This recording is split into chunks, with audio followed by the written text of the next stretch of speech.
शुरू करते हैं। पहला क्वेश्चन है कि प्रथम भारत पाक युद्ध कब हुआ था। यहाँ पे ऑप्शंस है, हर एक क्वेश्चन के लिए आपको 2 से 3 सेकंड मिलेगा। तो भारत और पाकिस्तान के बीच अभी तक 3 युद्ध हुए हैं। एक युद्ध पहले हुआ था, एक युद्ध बांग्लादेश को लेकर हुआ और एक युद्ध हुआ कारगिल को लेकर। तो ये जो पहला युद्ध हुआ था ये हुआ था 1965 में। अगला है कि चांद तारा किस देश का राष्ट्रीय चिन्ह है। यह है तुर्की का।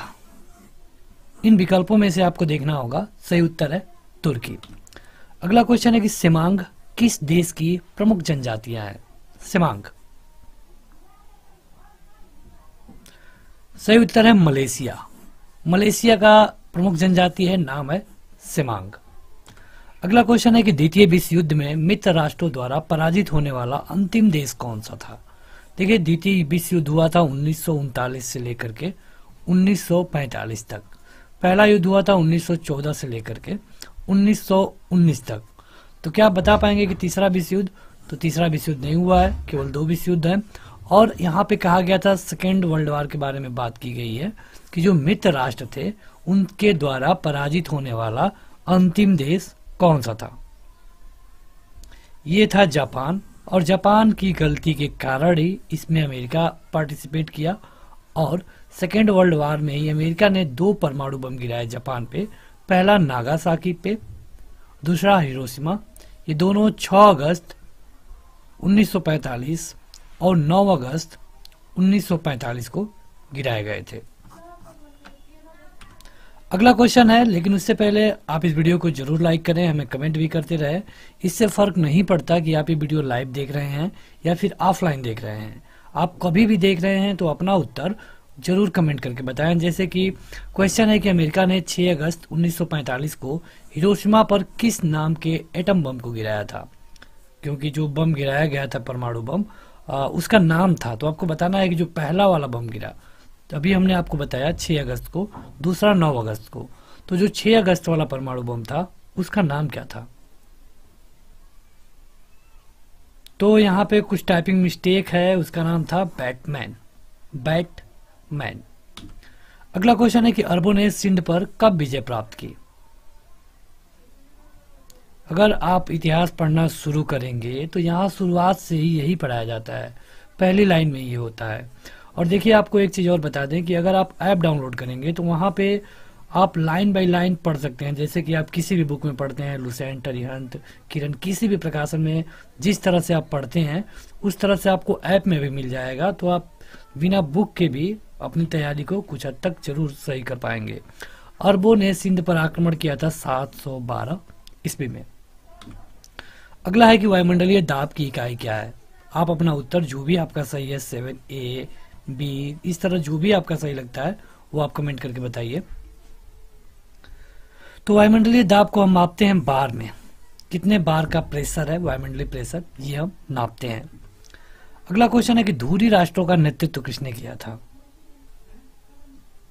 धुरी राष्ट्र, ये सेकेंड वर्ल्ड वॉर की बात की गई है, तो इसमें किया गया था जर्मनी के द्वारा। जर्मनी के द्वारा।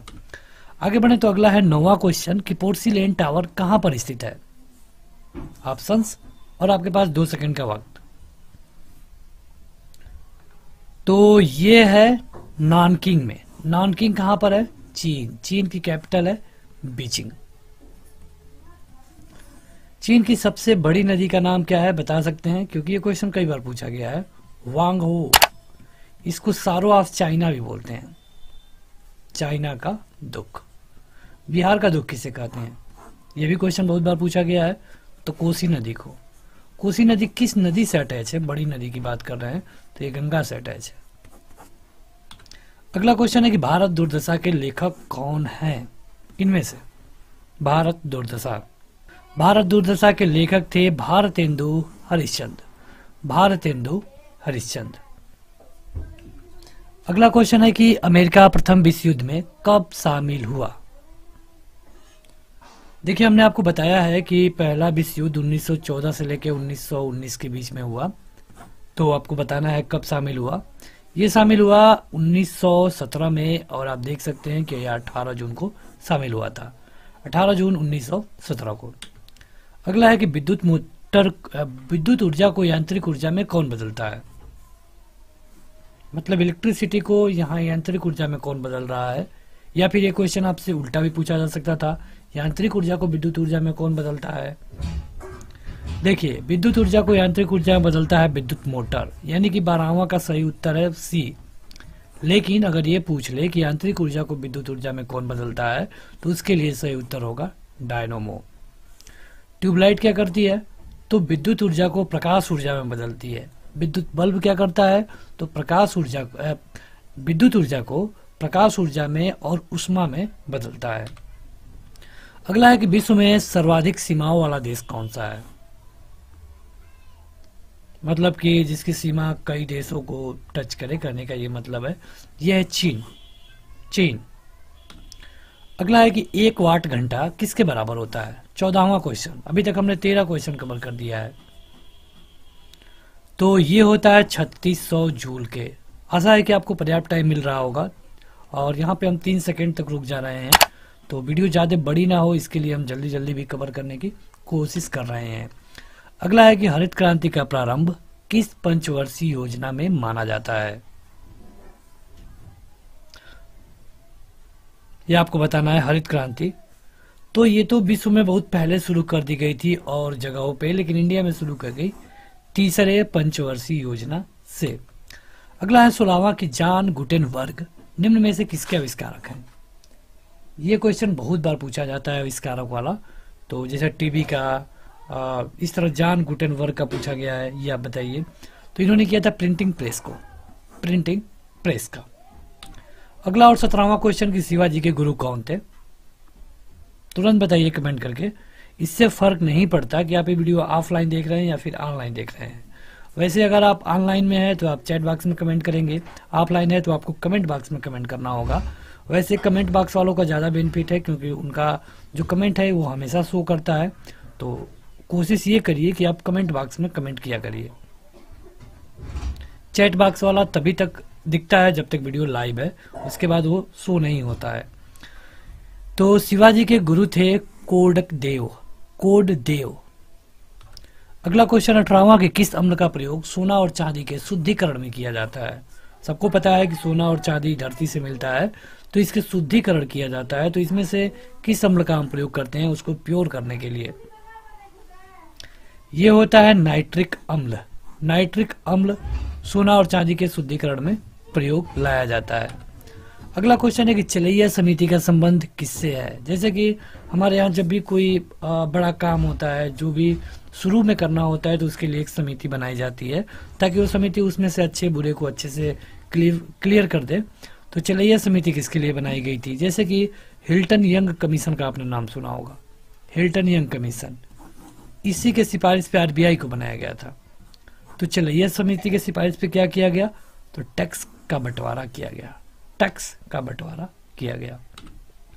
20वां क्वेश्चन। उससे पहले जो लोग अभी तक इस वीडियो को लाइक नहीं किए हैं, जरूर लाइक कर दें। अगला है कि सबसे अधिक घनत्व वाली या फिर भारी तत्व कौन सा है इसमें से? देखिए, अगर इस तरह के क्वेश्चन में आपसे ये पूछा जाए सबसे अधिक, लेकिन देखा जाए तो सबसे अधिक ना हो करके भले ही कम हो, लेकिन आपको ऑप्शंस में से आपको उत्तर देना होता है। यह है ऑस्मियम। अगला और 21वां क्वेश्चन कि हिपेरिन नामक प्रोटीन का निर्माण किसके द्वारा होता है? अभी तक 20 क्वेश्चन कवर कर दिया हमने, लगभग 40%। तो आप अपना क्वेश्चन काउंट करते रहिए। वीडियो खत्म होने के बाद आप लोग नहीं बताते हैं, आपको बताना चाहिए कि आपने कितना किया। जब आप बताएंगे तभी आप में सुधार होगा। तो ये होता है हिपेरिन यकृत में। आपको केवल 30 प्लस करना है। तो आप अपना उत्तर कमेंट करके जरूर बताएं। 22वां है कि सेंट लॉरेंस नदी का उद्गम स्थान कौन है? तो यह है आंटोरिया झील। अगला और 23वां क्वेश्चन कि पंचायती राज संस्थाओं को कार्य करने के लिए 11वीं अनुसूची में कितने विषय प्रदान किए गए? क्वेश्चन आप चाहे तो खुद पढ़ सकते हैं, और अगर आपको वीडियो में क्वालिटी संबंधी कोई इशू है तो यहाँ पे आपको 3 डॉट का बटन दिख रहा होगा, इसको दबाइए, क्वालिटी में जाइए और हाई क्वालिटी को सिलेक्ट करिए। तो जो पंचायती राज की संस्थाएं थी उनके लिए जो 11वीं अनुसूची में व्यवस्था किया गया, कुल मिला के 29 विषय दिए गए, 29 विषय। अगला और 24वां है कि नागरिकता प्रदान करने की सीमा क्या है। हालांकि अभी जो CAA आया है उससे तो सब कुछ उठापटक हो गया है, लेकिन आपको नॉर्मली बताना है, क्योंकि CAA तो केवल 3 देशों के लिए है, बांग्लादेश, अफगानिस्तान और पाकिस्तान। लेकिन यहाँ पे आपको नॉर्मली बताना है कि नागरिकता देने के लिए कितने समय तक आपको रहना पड़ता है। ये रहना पड़ता है लगभग 10 साल, लगभग 10 साल। अगला क्वेश्चन है कि इंडिया फॉर इंडियंस, ये एक बुक है, आपको बताना है इसके लेखक कौन है। तो इसके लेखक है चित्तरंजन दास, चित्तरंजन दास। अगला क्वेश्चन है कि किसने इक्ता प्रथा को समाप्त कर दिया। इक्ता देना शुरू किया गया था, वैसे देखा जाए तो गुलाम वंश से ही, बाद में इसको कहीं कहीं रोका भी गया थोड़ा बहुत आंशिक रूप से, लेकिन उसे फिर कंटिन्यू रखा गया और खत्म किया गया फाइनली अलाउद्दीन खिलजी के द्वारा, जो कि खिलजी वंश में एक बड़ा राजा था, महान तो नहीं कह सकते, एक बड़ा राजा था। अगला क्वेश्चन है कि सहायक संधि की पद्धति की शुरुआत किसने की थी। सहायक संधि कहने का ये मतलब है कि ऑफेंसिव और डिफेंसिव, मतलब कि हमारे पे हमला होगा तो आप आएंगे, आप पे हमला होगा तो हम आएंगे। ये किया गया था लॉर्ड बेलेजली के द्वारा, लॉर्ड बेलेजली के द्वारा। आगे बढ़ते हैं तो अगला है 28वां कि हीमोग्लोबिन में पाया जाने वाला लौह यौगिक कौन सा है। इनमें से आपको बताना होगा। तो इसे हम कहते हैं हीमेटिन, हीमेटिन। अगला और 29वां क्वेश्चन कि गुलाबों का युद्ध कहां हुआ था। गुलाबों का युद्ध ये हुआ था इंग्लैंड में। इंग्लैंड की राजधानी है लंदन। किस नदी के किनारे है, क्या आप बता पाएंगे। टेम्स नदी के। इस तरह खूब क्वेश्चन पूछे जाते हैं। अगला है 30वां क्वेश्चन कि सिंधु नदी भारत के किस राज्य से होकर बहती है। सिंधु नदी इनमें से मध्य प्रदेश में जाती नहीं है, उत्तर प्रदेश का कोई सवाल ही नहीं है। आपको केवल थोड़ा बहुत सोचना पड़ेगा राजस्थान और जम्मू कश्मीर में, तो सही उत्तर है जम्मू कश्मीर, राजस्थान में नहीं जाती है। अगला है कि मेन हरीन रेखा, मेन हरीन रेखा इनमें से किन दो देशों के बीच में है। जैसे कि भारत और चाइना के बीच में है मैकमोहन रेखा, भारत और पाकिस्तान के बीच में है रेड क्लिफ रेखा, तो यहाँ पे मेन हरीन रेखा है रूस और फिनलैंड के बीच में। अगला क्वेश्चन है कि रोमियो एंड जूलियट यह किसकी अमर कृति है। यह है शेक्सपियर की, शेक्सपियर की। अगला है कि भारत की सबसे बड़ी कृत्रिम झील गोविंद सागर झील किस राज्य में है। इस तरह आप कह सकते हैं कि गोविंद सागर झील किस राज्य में स्थित है। आप अपना क्वेश्चन काउंट करते रहिए, वीडियो खत्म होने के बाद आप जरूर बताएंगे कि आपने कितना सही किया। सही उत्तर है पंजाब। ओटावा यानी कि कनाडा की जो कैपिटल है ओटावा, यह किस नदी के किनारे स्थित है। देखिए अभी हमने आपको बताया था लंदन वाले में, तो यह है सेंट लॉरेंस नदी के किनारे। अगला और 35वां क्वेश्चन कि मक्का उत्पादन में भारत का अग्रणी राज्य कौन सा है। मक्का उत्पादन में देखेंगे कि इंडिया का वैसे पहला स्थान है नहीं, लेकिन अगर बात करें केवल इंडिया की तो इंडिया में पहला स्थान है कर्नाटक का, कर्नाटक का। अगला क्वेश्चन है कि सिक्किम भारत का 22वां राज्य कब बना। सिक्किम को बहुत बाद में राज्य का दर्जा मिला, तो आपको बताना है कि इनमें से कब बना। ये बना 26 अप्रैल 1975 को, 26 अप्रैल 1975 को। 37वां क्वेश्चन की राष्ट्रीय विकास परिषद का गठन कब किया गया।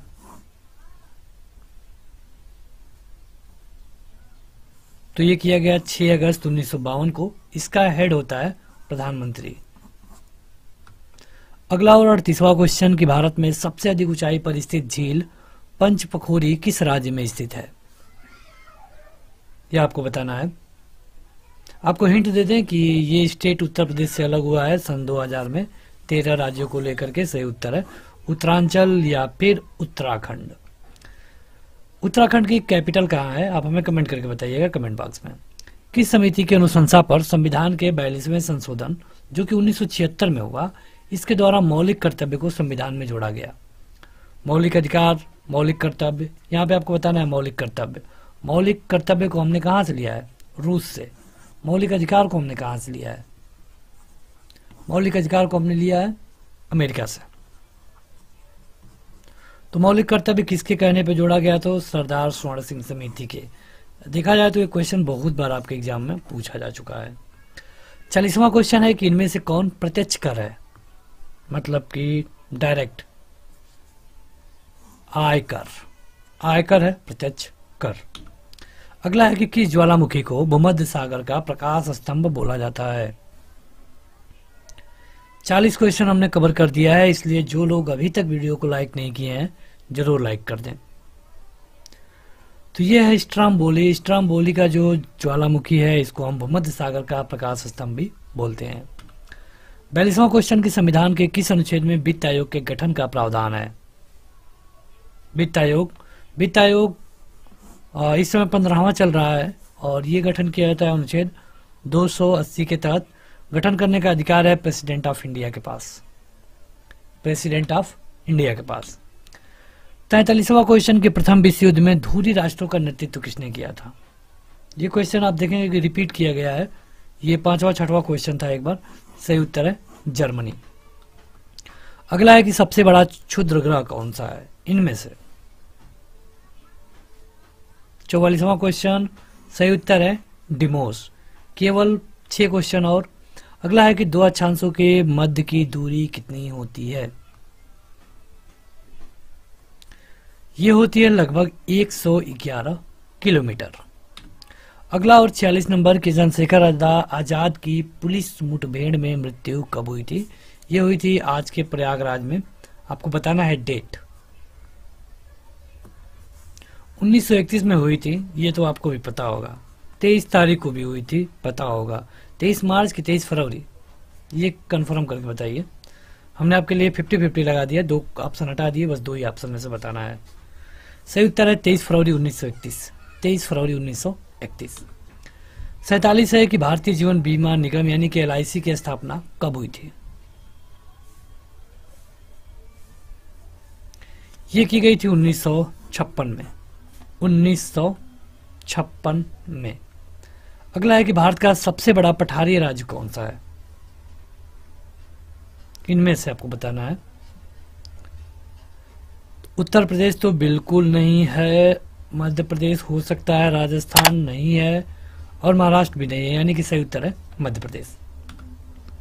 अगला और 49 नंबर कि एनी बेसेंट ने किस वर्ष में मद्रास में होम रूल लीग की स्थापना की थी? होम रूल लीग की स्थापना एनी बेसेंट के द्वारा की गई थी कब? इनमें से देखिए, जो इनका क्वेश्चन पूछा जाता है ये 1915 और 18 के बीच में ऑप्शंस होते हैं, क्योंकि उसी समय एक बार ये कांग्रेस के अध्यक्ष भी बनाई गई थी। तो उस समय अगर वैसा कोई विकल्प देखेंगे तो बस यही है और यही आपका सही उत्तर होगा। अंतिम क्वेश्चन और 50वां, प्रेशर कुकर के आविष्कारक कौन है? तो ये है डेनिस पैपिन।